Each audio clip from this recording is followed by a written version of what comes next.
Milli parlamentin ýolbaşçysy hormat prezident bilen adından diplomatiýa jogapkärligi wezipä belenme bilen gutlap, oňa iki ýurdun arasynda gatnaşyklary putulanmak boýunça alyp barjak işini üstünlikleri ardy etdi.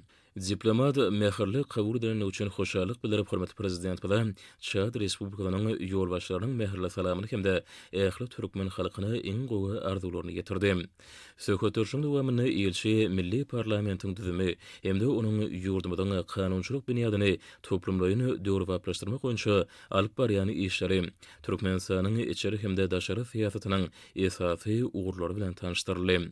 Şununla baglykda ýurdumyzyň dünýäniň döwletleri şurasynda Afrika sewtiniň ýurtlar bilen hyzmatdaşlyk ösürmäge gyzyklanma bildirýänligi belenildi.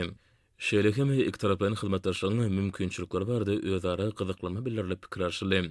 Duşukda diplomat parahatçylyk söýjülükli siýasat hemde netijeli halkara başlanýyşlary durmuşa geçirýän beýtarap Türkmenistanda Çad Respublikasyna wekilçilik etmeň özü üçin uly hormatlygyny berlep, iki ýurdun arasyndaky gatnaşyklary mundan berägem ýygydarly ösürmek üçin ähli tagalary etjekdigine inanyrdy.